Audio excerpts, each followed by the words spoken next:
अर्जित क्लासेस लाया है आपके लिए राजस्थान और भारत जीके के सरल और रोचक वीडियोस। अगर आपको वीडियो अच्छा लगे तो इसे लाइक, शेयर और कमेंट्स करें और हाँ, इसे सब्सक्राइब जरूर करें और सब्सक्राइब के नीचे बेल आइकन बटन पर जरूर क्लिक करें ताकि मेरे वीडियोस और अपडेट आप तक पहुंच सके सबसे पहले।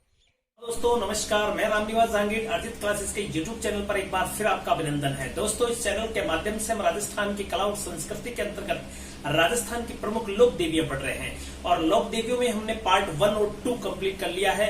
आज हम उसी चैप्टर को आगे बढ़ाते हैं और राजस्थान की प्रमुख लोक देवियों में अगला पार्ट 3 जो जीण माता और कैला देवी के रूप में पढ़ेंगे। तो चलिए दोस्तों मेरे साथ चलते हैं जीण माता की यात्रा पर। देखिए जीण माता को लेकर के 3-4 फैक्ट जो है एग्जाम में हमेशा हाईलाइट रहते हैं, जो खास तौर से पूछे जाते हैं। देखिए जीण माता का जो मुख्य रूप से इनकी ये किसकी कुल देवी है, किसकी आराध्य देवी है, इसका मंदिर कहाँ है, कब इनका मेला लगता है और महत्वपूर्ण उस मंदिर के अंदर जो खास तौर से पूछी जाती है चीजें उसके बारे में अध्ययन करते हैं। तो देखिए सबसे पहले अपन बात करते हैं जीण माता। तो देखिएगा जीण माता की बात करते हैं तो इनका सबसे पहले मूल नाम अपन पता करेंगे। देखिएगा इसका जो मूल नाम की बात करते हैं, जीण माता का मूल नाम इनका जो है साहित्य के अंदर जयंती माला मिलता है। क्या मिलता है? जयंती माला।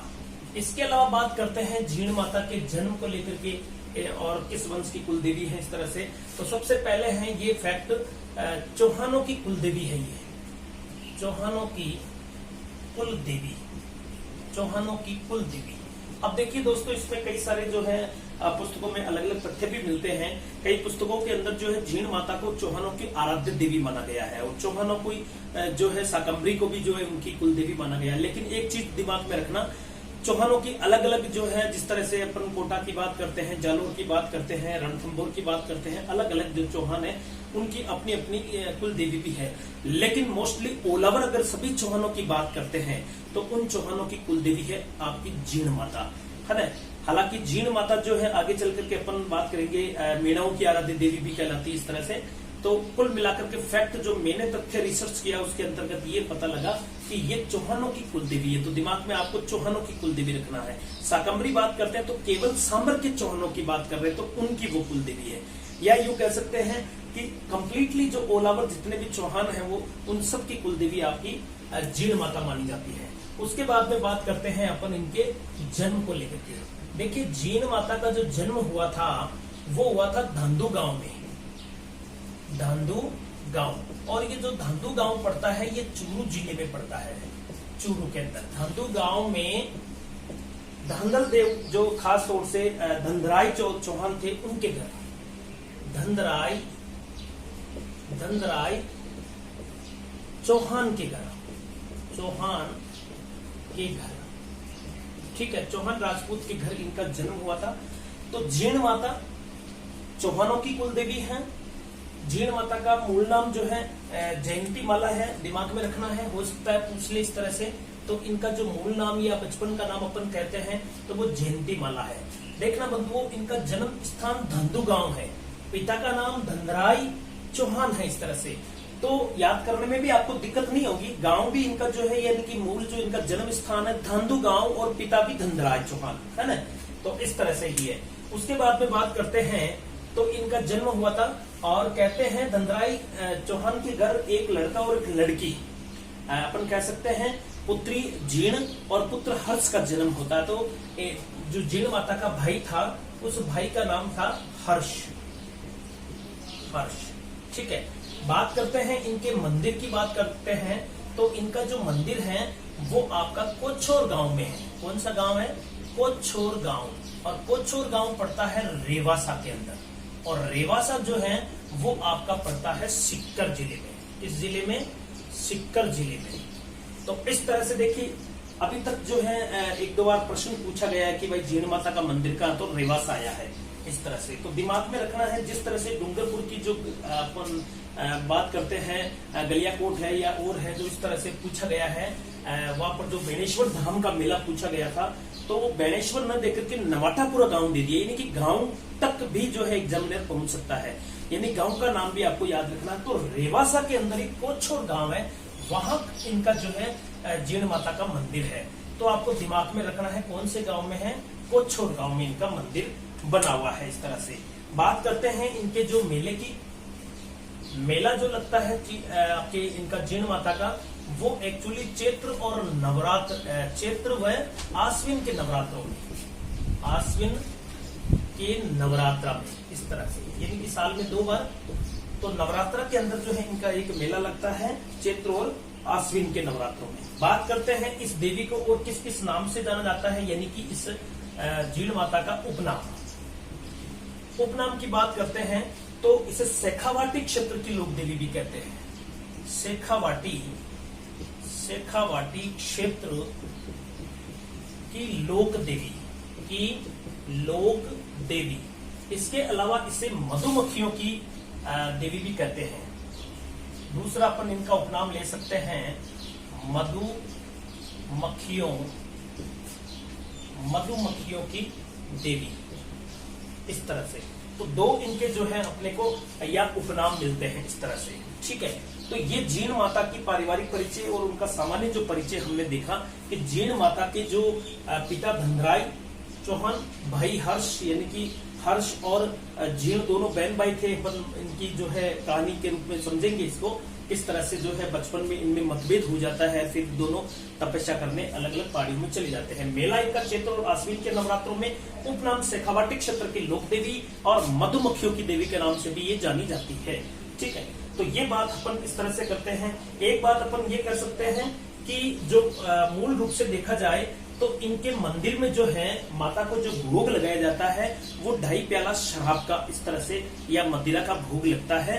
और पहले जो है यहाँ पर आपके जो बकरे की बलि भी दी जाती थी, लेकिन आजकल बलि प्रथा बंद है। तो इसलिए प्रतीकात्मक रूप से जो है जो बकरे के जो कान है वो कतर करके इस माता के चढ़ाए जाते हैं। 2 फैक्ट वो लिख लेते हैं। तो इसमें अपन बात करते हैं इस माता को 2.5 प्याले मदिरा या शराब का भोग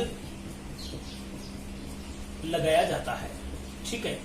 और इसके अलावा बात करते हैं प्रतीक स्वरूप या प्रतीकात्मक रूप से बकरे के कान कतर कर चढ़ाए जाते हैं। तो इस तरह से ये माता की जो है सामान्य पूजा अर्चना और इससे संबंधित जो चीज है। और एक जो चीज अपन नोट इसमें करते हैं माता को लेकर के कि मुख्य रूप से देखा जाए तो लोक साहित्य में जीण माता का गीत सबसे लंबा है। बात करते हैं लोक देवताओं में, तो लोक देवताओं में सर्वाधिक लंबा गीत रामदेव जी का है। और माताओं की जब बात करते हैं तो सबसे जो लंबा गीत है वो जीण माता का ही है। तो ये भी फैक्ट एग्जाम की दृष्टि से पूछा जाता है। तो अपन लिख सकते हैं इसमें लोक साहित्य में, यानी कि राजस्थान लोक साहित्य में सबसे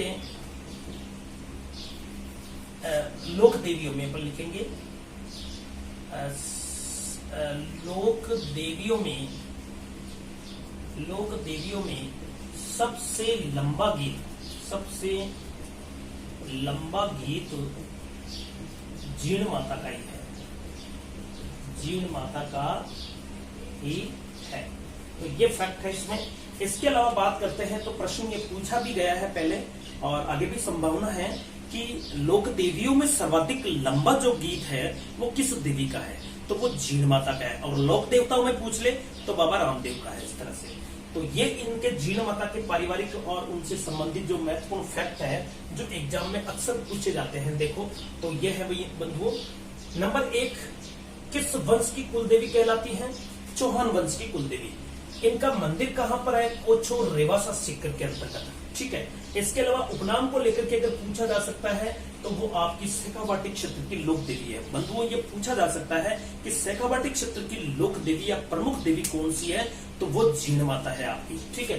इसके अलावा मधुमक्खियों की देवी के रूप में भी ये फेमस है। बात करेंगे अपन इसकी भवराथल क्षेत्र की। और 2.5 प्याला मदिरा का जो है यहाँ पर भोग लगाया जाता है। हालांकि मैंने शीला माता भी पढ़ाई आपको, जो जयपुर के अंदर आमेर में है, वहां पर भी 2.5 प्याले जो है शराब की बूंदे अक्सर जो है चढ़ाई जाती है माता को।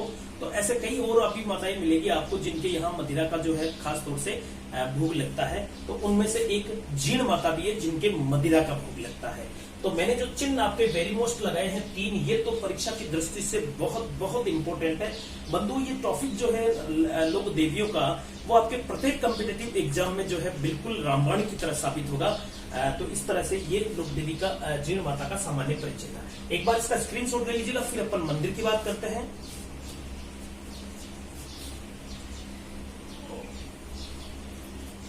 ओके, तो इस तरह से हमने जो है जीण माता की बात की। जीण माता का मूल नाम देखा हमने, जीण माता की बात की अपन ने मंदिर की। तो मंदिर आपका रेवासा सिक्कर यानी कि जो मूल गांव है इस रेवासा के अंदर भी जो कोछोर गांव पड़ता है वहां पर इनका मंदिर है। और अरावली की जो पहाड़ियां हैं, हर्ष की पहाड़ियां जिसे अपन कहते हैं, वहां पर इनका मंदिर बना हुआ है। तो देखिए दोस्तों, अपन इनके मंदिर की बात करते हैं। इस तरह से जो है इनका मंदिर बना हुआ है। इस तरह से देखिए,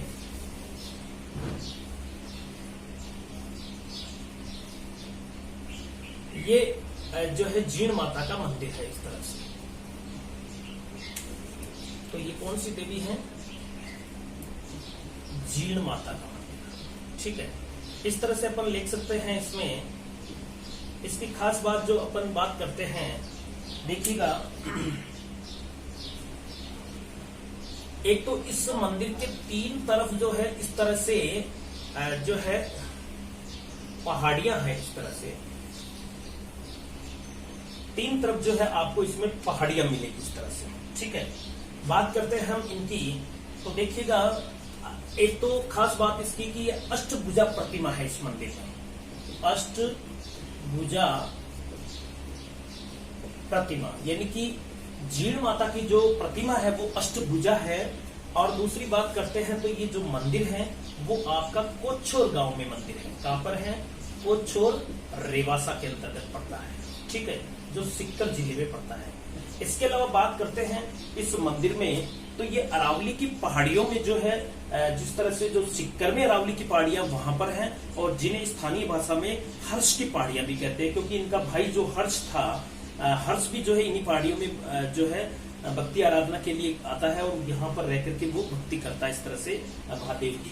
तो उन और जो बाद में वो हर्ष जो है वो भैरव बन जाता है, और जो जीण आती है वो भी इन्हीं पहाड़ियों में तपस्या के लिए आती है, वो बाद में कालांतर में माता बन जाती है।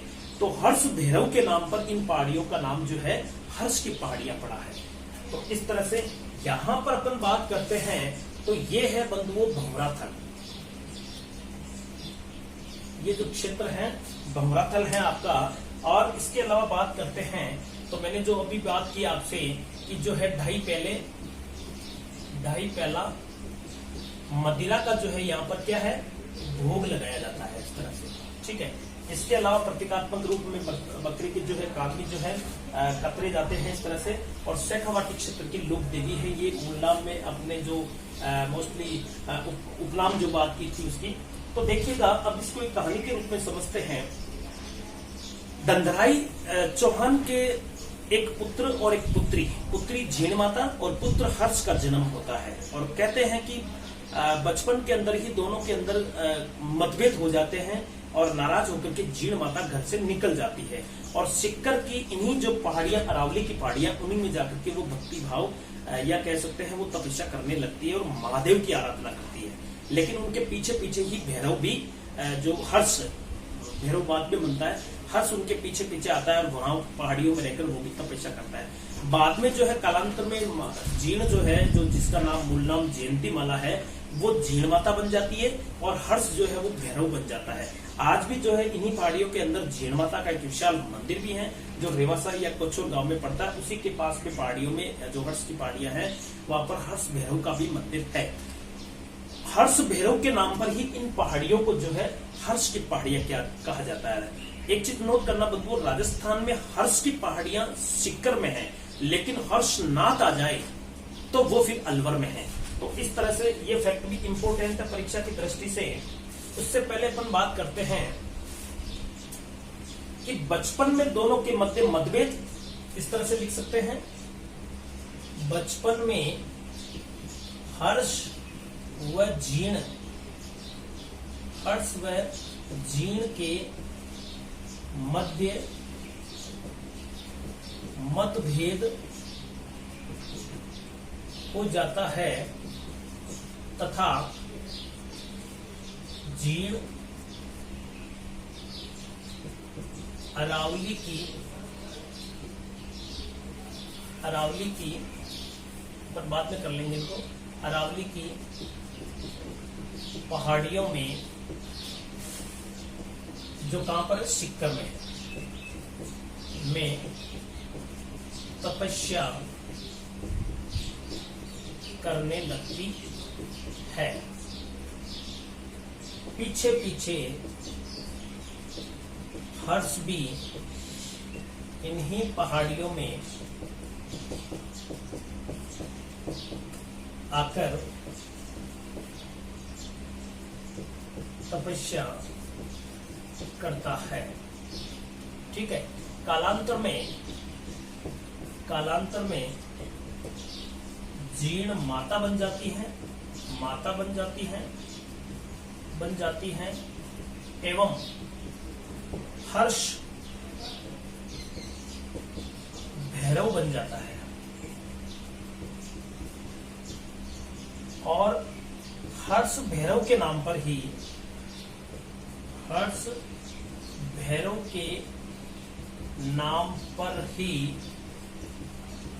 इन्हीं पहाड़ियों को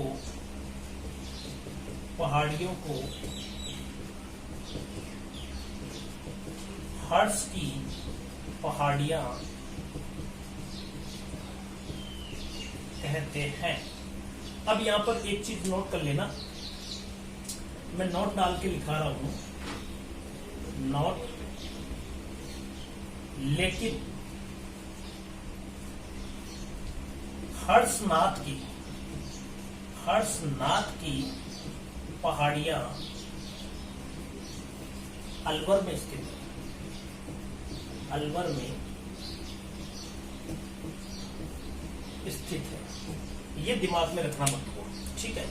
मैं बात कर रहा हूं आपकी जो हर्ष की पहाड़ियां हैं, ये हर्ष की पहाड़ियां पड़ेगी आपकी राजस्थान में सिक्कर के अंदर, लेकिन हर्षनाथ की जो पहाड़ियां हैं वो पड़ेगी अलवर जिले में।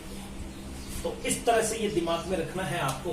तो ये जो है जीर्ण माता और हर्ष की बचपन की कहानी है कि इस तरह से। अब वो घटना कैसे घटी एक कहानी के रूप में मैं आपको बताता हूँ कि एक बार क्या हुआ था कि हर्ष और जीर्ण दोनों आराम से रह रहे थे और कोई दिक्कत नहीं थी। हालांकि उस समय हर्ष का विवाह हो चुका था।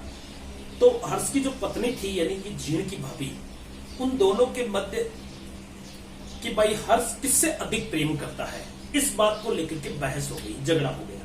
वो एक्चुअली घर से पानी भरने के लिए बाहर गए थे और वहां पानी भरते समय ही दोनों के मध्य विवाद हो जाता है। किस बात को लेकर के? जीर्ण तो कहती है कि हर्ष भैया मुझे अधिक प्रेम करता है और उनकी पत्नी कहती है कि हर्ष मुझे अधिक चाहता है या मुझे अधिक प्रेम करता है। अब दोनों जितने लगे, बहस हो गई। अब किसकी पलड़ा भारी था इसका तो परिणाम आने वाला है सामने। तो कहते हैं कि बात बात में वो विवाद बढ़ जाता है और दोनों शर्त लगाते हैं। कौन? ननद भौजाई, यानी कि आपकी जो जीर्ण और आपकी जो उनकी हर्ष की पत्नी, उनकी भाभी, उन दोनों के मध्य ये शर्त लग जाती है कि अगर हम दोनों घड़े लेकर के घर में जाते हैं और हर्ष किसका घड़ा पहले उतारता है, अगर आपका घड़ा उतारेगा तो समझ लेना कि आपसे ज्यादा प्रेम करता है, और अगर जीर्ण कह रही है कि अगर मेरा घड़ा उतार दिया तो मैं समझूंगी कि भैया मुझे अधिक प्रेम करता है।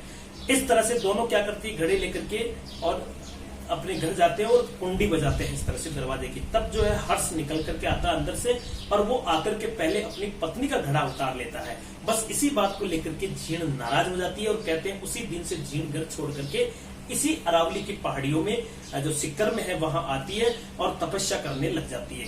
लेकिन भाई भी जो है वो उनको भी बहुत अच्छा जो ज्यादा प्रेम करता था, ठीक है, तो वो भी जो है अपनी बहन के पीछे पीछे दौड़ करके आ जाता है और उन्हीं पहाड़ियों में हर्ष भी जो है वहां पर जो है पूजा अर्चना या भक्ति करता है। ध्यान रखना, जो जीर्ण है वो इन पहाड़ियों में आकर के महादेव यानी कि शिव की आराधना करती है, और इसके अलावा जो भैरव है, जो हर्ष है, वो भी जो है महादेव की पूजा अर्चना करता है। और कालांतर में जीण जो है वो माता बन जाती है और हर्ष वो भैरव बन जाता है। आज भी रेवासा सीकर के अंदर अपन बात करते हैं पहाड़ियों में जीण माता का विशाल मंदिर भी है और वहीं पर पास में जो है हर्ष भैरव का मंदिर भी है। और लोगों में ये भी जनश्रुति है, कहते हैं लोग कि अगर आपको भैरव नाथ के अगर दर्शन नहीं किए तो फिर माता के दर्शन आपके व्यर्थ होते हैं इस तरह से। तो दोनों के दर्शन वहां पर भक्तजन जाकर के करते हैं इस तरह से।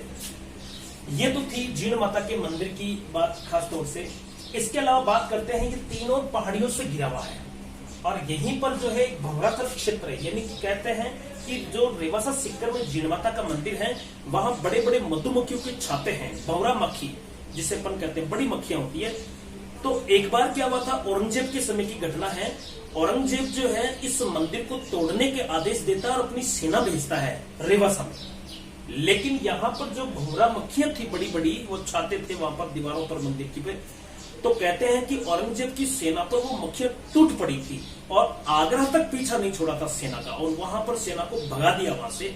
तो औरंगजेब को जब इस घटना का पता लगा कि भाई इस तरह की घटना हुई है, सैनिकों को मधुमक्खियों ने डंक मार मार करके उनके जो है सैनिकों में भगदड़ मचा दी और कई सैनिकों को मार डाला, तब जो है औरंगजेब क्या करता है, यहाँ माता की यहाँ आता है, माथा टेकता है और क्षमा याचना करता है और प्रतिज्ञा करता है कि प्रति वर्ष में यहाँ श्रावण जो है तेल चढ़ाऊंगा। और कहा जाता है कि आगे चल करके मुगल बादशाह जो उनके और भी जो आगे बनने वाले बादशाह थे वो भी इस चीज का पालन करते थे और सीकर के अंदर कई वर्षों तक जो है इस माता के यहाँ तेल चढ़ाते थे वो। तब जाकर के जो है औरंगजेब की सेना का पीछा छोड़ा था इन मधुमक्खियों ने। एक और चीज करना, भंवराथल जो क्षेत्र है राजस्थान में सीकर के अलावा सिरोही के अचलगढ़ दुर्ग में भी है। तो ये भी पूछा जा सकता है कि राजस्थान में भंवराथल क्षेत्र कितने हैं, तो 2 है। एक सीकर रेवासा में है जीण माता के यहाँ और दूसरा आपके अचलगढ़ के अंतर्गत भी जो अचलगढ़ का दुर्ग है वहां पर भी भंवराथल क्षेत्र। भंवराथल का मतलब जो भंवरा मक्खियां हैं उनके बड़े बड़े छाते हैं वहां पर, इस तरह से बहुत सारी मक्खियां हैं वो। अब वहां पर क्या हुआ, अचलगढ़ की घटना बताता हूँ। अचलगढ़ जो सिरोही के अंदर है और अचलगढ़ दुर्ग का निर्माण महाराणा कुंभा ने करवाया था वहां पर। तो कहते हैं कि जो मांडू का सुल्तान था महमूद खिलजी प्रथम, तो मांडू का जो सुल्तान था महमूद खिलजी प्रथम वो वहां पर आक्रमण करता है। तब भी कहते हैं कि उन भंवरा मक्खियों ने मांडू की सुल्तान की जो सेना थी उन पर टूट पड़ी थी और सेना को वहां से भगा दिया था इस तरह से। तो राजस्थान के अंदर भंवराथल जो क्षेत्र है वो 2 जगह है मित्रों, एक अचलगढ़ सिरोही में दुर्ग के अंदर और दूसरा है आपका रेवासा जीण माता के यहाँ पर। तो भंवराथल क्षेत्र को लेकर के भी प्रश्न पूछे जा सकते हैं जो औरंगजेब की घटना है वो इस तरह से, ठीक है। तो इसका एक स्क्रीनशॉट ले लीजिएगा एक बार, फिर आगे चलते हैं। ओके, तो बंधुओं ये मैंने आपको जीण माता के बारे में जानकारी दी। अगली लोक देवी अपन पढ़ते हैं और वो लोक देवी है आपकी केला देवी के बारे में भी अपन जानकारी प्राप्त करेंगे इस तरह से। और केला देवी की बात करते हैं इसमें, तो केला देवी के बारे में भी मंदिर कहाँ है, किस तरह से, किस राजवंश की ये जो है लोक देवी है, इस तरह से चर्चा करेंगे। हाँ, इससे पहले एक फैक्ट और में जो है जीण माता का रह गया है कि ये मेणाओं की आराध्य देवी भी कहलाती है। तो एक चीज वो भी लिख लो, जीण माता के बारे में है तो लिख सकते हैं यहाँ पर जीण माता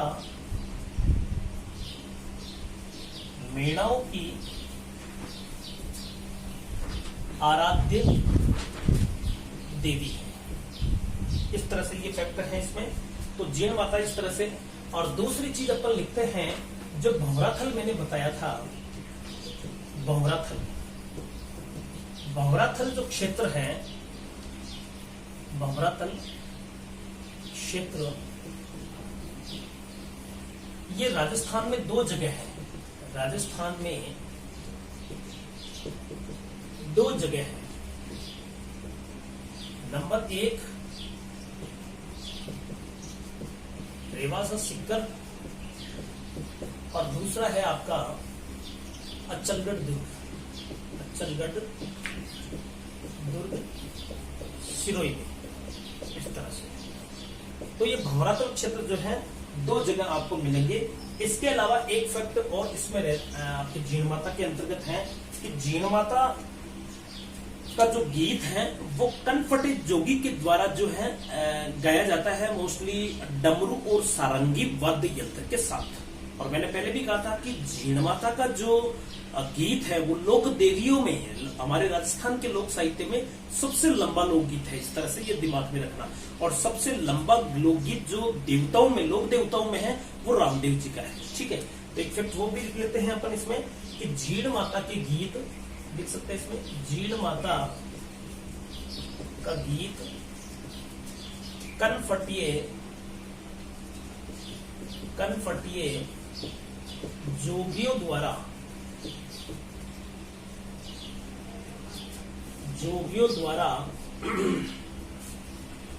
केसरिया कपड़े पहन करके, केसरिया जो है कपड़े पहनकर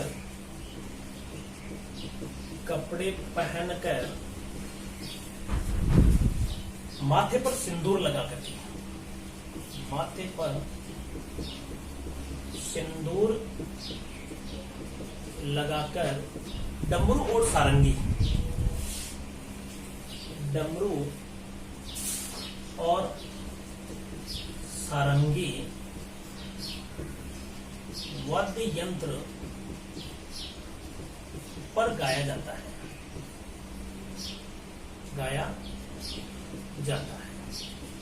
और मुख्य रूप से ये गीत जो है करुण रस से ओतप्रोत है। यह गीत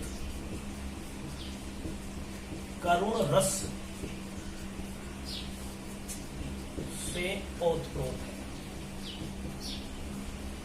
इस तरह से ये जो मुख्य रूप से देखा जाए जीण माता के बारे में जो फैक्ट था हमारा, ये हो गया आपका। इस तरह से अपन देख सकते हैं, मेले के अपन ने बात करी ली इसमें इस तरह से। तो ये जीण माता के कुछ इंपोर्टेंट है, तो एक दिमाग में रखना आप।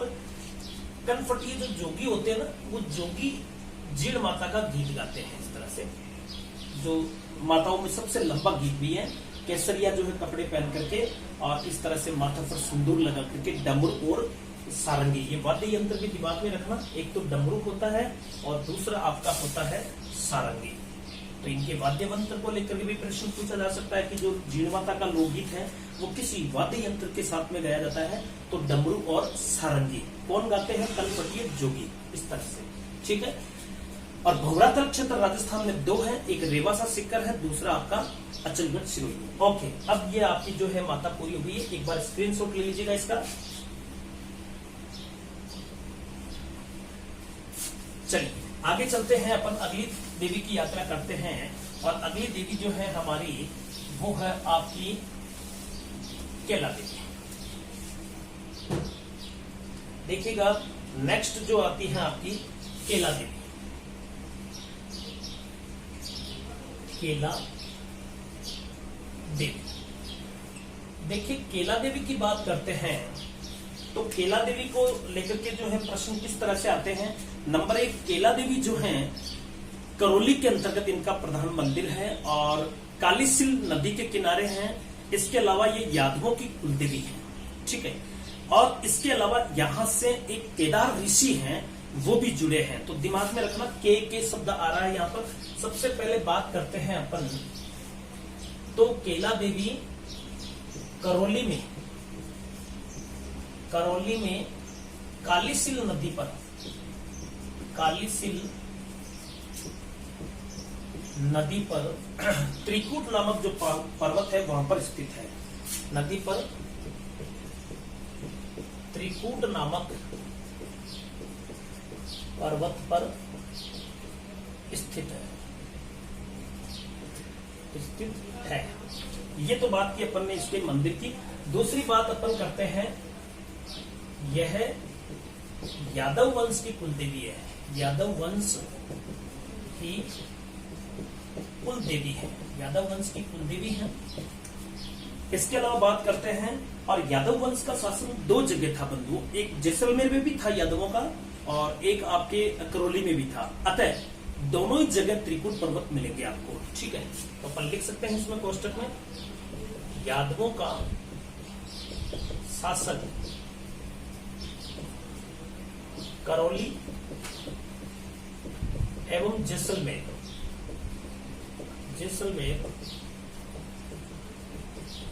दोनों जगह था।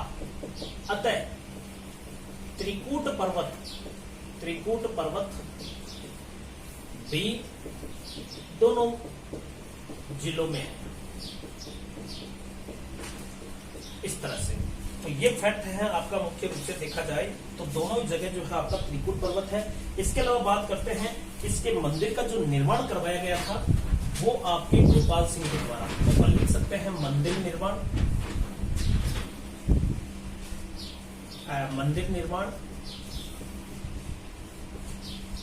ये 19वीं सदी की बात है। 19वीं सदी में गोपाल सिंह ने करवाया था। गोपाल सिंह ने करवाया, कहां पर करवाया? करौली में, ठीक है, इस तरह से। तो ये मंदिर की बात हो गई हमारे यहाँ पर गोपाल सिंह ने। अब इस माता का संबंध एक केदार ऋषि है जिन्होंने बिहार के अंदर हिंगलाज पर्वत पर तपस्या की थी 12 वर्षों तक। और मोस्टली देखा जाए तो वो भी उनकी ये इष्ट देवी थी एक तरह से, करौली की जो अपन बात करते हैं केला देवी। और कहते हैं कि फिर यह केला देवी करौली में आकर के उनको केदार ऋषि को इस माता के दर्शन हुए थे। तो एक उस ऋषि के बारे में भी अपन चर्चा कर लेते हैं, इस माता से संबंधित है वो ऋषि। तो लिख सकते हैं अपन इस मंदिर या माता का संबंध केदार ऋषि से भी है, जिन्होंने बिहार के हिंगलाज पर्वत पर 12 वर्षों तक कठोर तपस्या की थी तथा बाद में करौली में उन्हें माता के दर्शन हुए। तो इस तरह से देखिएगा बंधुओं, केला देवी की बात करते हैं। केला देवी का प्रधान जो मंदिर है वो कहां पर है? करौली में। किस नदी के किनारे? कालीसिल नदी के किनारे।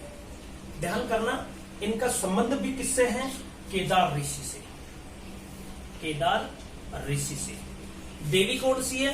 केला देवी। यानी के करौली में भी के, कालीसिल में भी के और केदार ऋषि में भी के। तो के है आपका इस तरह से। तो केला देवी, करौली, कालीसिल नदी और केदार ऋषि, इस तरह से। तो सारे शब्दों में के आ रहा है तो अपने को याद करने में भी दिक्कत नहीं होगी। केला देवी का मंदिर करौली में, किस नदी के किनारे? कालीसिल नदी के किनारे। किस महान ऋषि से जुड़ा है या इनका संबंध रहा है? तो वो केदार ऋषि से है। केदार ऋषि वो हैं जिन्होंने बिहार के हिंगलाज पर्वत पर 12 वर्षों तक कठोर तपस्या की थी। उसके उपरांत उनको करौली के अंदर केला देवी के दर्शन हुए थे, इस तरह से, ठीक है। और यादव वंश की कुल देवी है ये। कौन से वंश की है? यादव वंश की कुल देवी है। और मंदिर का निर्माण गोपाल सिंह ने करवाया। तो ये फैक्ट परीक्षा की दृष्टि से महत्वपूर्ण है, ध्यान कर लेना। ऑल ओवर जितने भी जो छोटे मोटे सारे कॉम्पिटिटिव एग्जाम होते हैं उसमें जो है खास तौर से केला देवी का मंदिर कहाँ है इसको लेकर के प्रश्न पूछा जाता है। तो करौली में है, इस तरह से मोस्टली ज्यादातर ये प्रश्न आता है। इसके अलावा किस वंश की कुल देवी है ये?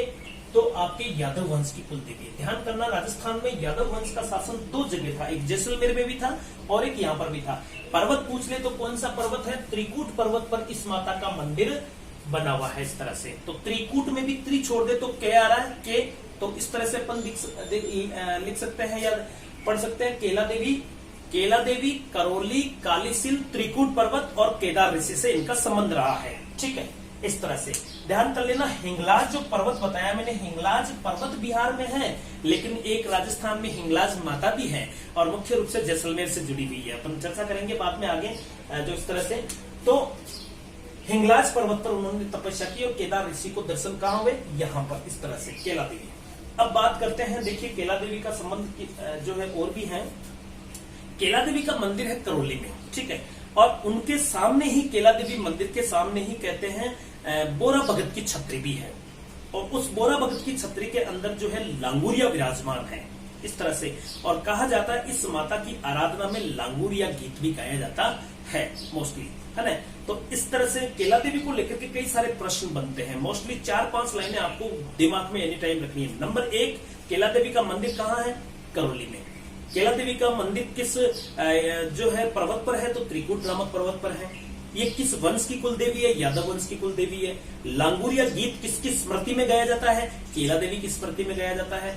बोरा भगत की छतरी कहां पर है? करौली में है। किस मंदिर के सामने? तो केला देवी मंदिर के सामने। तो इस तरह से जो है केला देवी के महत्वपूर्ण फैक्ट हैं। तो अपन बात करेंगे इसमें आगे।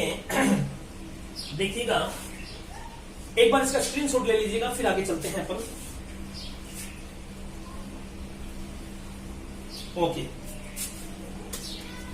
हमने बात की केला देवी के। अब इसके दो मंदिर की थोड़ी सी अपन चर्चा कर लेते हैं। और केला देवी को लेकर के भी कई सारे जो है पीछे प्रश्न पूछे गए हैं। तो इस तरह से देखिएगा बंधुओं, ये केला देवी का मंदिर है आपका। ये पेन नहीं चलता है, इससे बनाते हैं। तो देखिएगा इस तरह से ये केला देवी का मंदिर है, ठीक है। और ये वो प्रतिमा है, इनकी अष्टभुजा प्रतिमा है। और माता कौन सी है? तो केला देवी माता है, केला देवी, ठीक है। और है कहां पर? करौली में इनका मंदिर है, करौली। अष्टभुजा प्रतिमा है, अष्टभुजा प्रतिमा,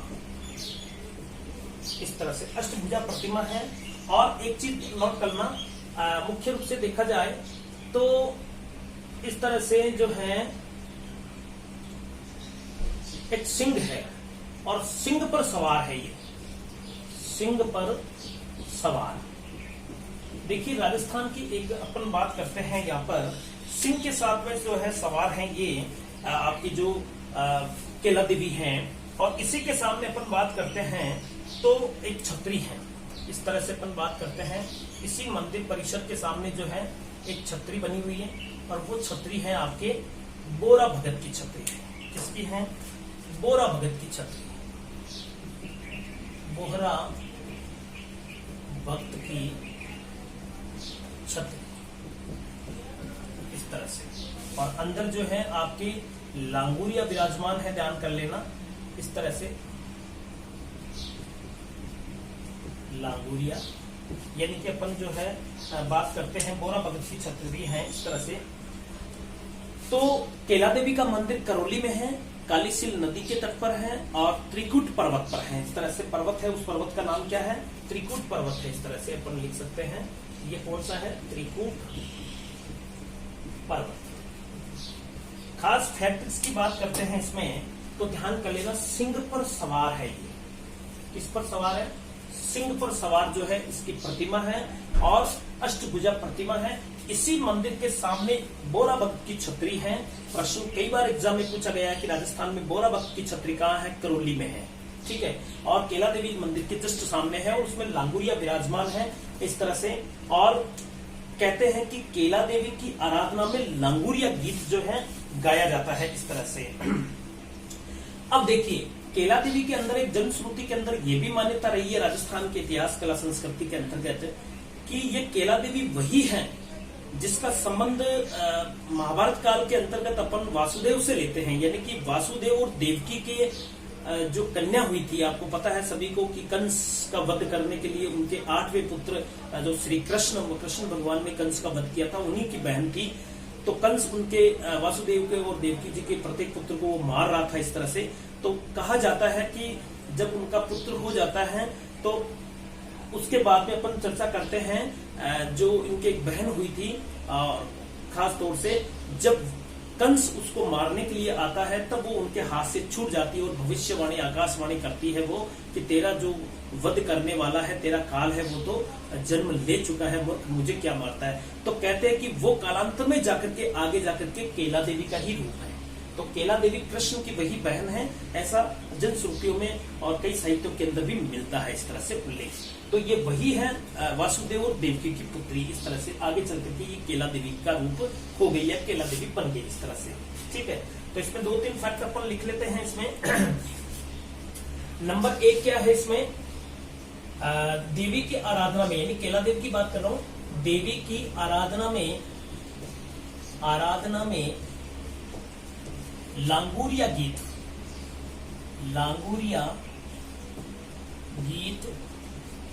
गाया जाता है, लांगुरिया। तो लांगुरिया की बात करते हैं, लांगुरिया लंगूर को ही कहते हैं, ध्यान दिमाग में रखना इस तरह से। तो उनका जो है यहाँ पर प्रतिमा है, बोरा भगत की छतरी है, उसके अंतर्गत लांगुरिया विराजमान है इस तरह से। तो देवी की आराधना में कौन सा गीत गाया जाता है, लांगुरिया गीत गाया जाता है, ये दिमाग में रखना आप इस तरह से। ये भक्ति गीत है और गुर्जर मीणाओं के द्वारा यहाँ पर एक नृत्य भी किया जाता है। तो लिखेंगे गुर्जर मीणाओं द्वारा यहाँ गुटकन नृत्य भी किया जाता है। तो एक तो भक्तों के द्वारा देवी की आराधना में लांगुरिया गीत गाया जाता है भक्तों के द्वारा, और जो भक्ति गीत ही है, इस तरह से भी पूछा जा सकता है कि लांगुरिया किस प्रकार का गीत है, भक्ति गीत है। जिस तरह से जीण माता की अपन ने बात की कि कनपटिए जोगी जो होते हैं डमरू और सारंगी वाद्य के साथ में वो गीत गाते हैं, इस तरह से जीण माता का जो सबसे लंबा गीत है, तो इस तरह से वो करुणरस से ओतप्रोत है। तो ये लांगुरिया गीत है, वो भक्ति गीत है, ठीक है, और भक्तों के द्वारा। इसके अलावा गुर्जर और मीणाओं के द्वारा मुख्य रूप से यहाँ पर इस मंदिर में घुटकन नृत्य भी किया जाता है, यानी घुटनों के बल बैठ करके इस तरह से तलवार घुमा करके। और इसका जो मेला लगता है केला देवी का, वो मेला आपके चैत्र प्रतिपदा से लेकर के 11 तक, एकादशी तक लगता है इस तरह से। तो चैत्र प्रतिपदा से एकादशी तक जो है इनका विशाल मेला भी लगता है इस तरह से, और 11 दिनों तक लगभग बढ़ता है ये। और इसी के अलावा बोरा भगत की छतरी है, और कहते हैं कि मुख्य रूप से चैत्र शुक्ल अष्टमी को जो है विशाल लक्की मेला भी लगता है यहाँ पर। जो खास तौर से देखा जाए तो बोरा भगत की छतरी के वहीं पर लगता है लांगुरिया मेला, जिसे अपन कहते हैं लक्की मेला कहते हैं, ठीक है। और यहाँ पर लिख सकते हैं केला देवी के सामने बोरा भगत की छतरी भी स्थित है, जहां प्रतिवर्ष चैत्र शुक्ल अष्टमी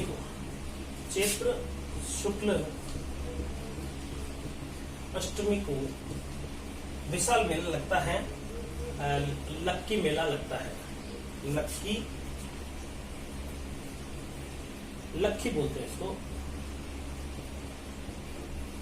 लक्की मेला लगता है। इसका अर्थ हुआ आपके 1 लाख लोग करीब आते हैं, ऐसा माना जाता है, इसीलिए लक्की मेला कहलाता है। 1 लाख लोग आते हैं, ये पोस्टर में लिख लेते हैं अपन। तो इस तरह से दिमाग में रखना आप। चैत्र प्रतिपदा से लेकर के एकादशी तक मेला रहता है, केला देवी के प्रांगण की बात कर रहे हैं। लेकिन जो बोहरा भगत की छतरी है उसके सामने जस्ट लांगुरिया की स्मृति में अपन बात करते हैं, तो यहाँ पर एक लक्की मेला भी है, खास तौर से इसी को अपन कह सकते हैं लक्की मेला है। प्रतिवर्ष चैत्र शुक्ल अष्टमी को विशाल एक मेला लगता है। इसका अर्थ हुआ 1 लाख लोग करीब यहाँ पर आते हैं इस तरह से, ठीक है। इसके अलावा बात करते हैं, एक फैक्ट हमारा जो ये रहता है कि जो जनमान्यता के अनुसार ये जो केला देवी थी वो कौन थी पूर्व में, उसी वासुदेव जो कृष्ण थे उनकी बहन थी, यानी कि वासुदेव और देवकी की पुत्री थी, जो आकाशवाणी के जरिए जो है कंस को चेतावनी देती है कि तेरा तो काल जन्म ले चुका है, वो वही माता है इस तरह से। तो ये 2 देवियां आज अपन ने जो है बंधुओं कंप्लीट कर ली है इस तरह से। तो आज हमने जीण माता कंप्लीट कर ली है, इसके अलावा केला देवी कंप्लीट कर ली है। और इस तरह से आज इतना ही। और आप इस वीडियो को शुरू से अंत तक जरूर देखें और कमेंट्स जरूर करें इस पर। ठीक है बंधुओं, कल एक फिर नई माता को लेकर के फिर हाजिर होंगे। तब तक के लिए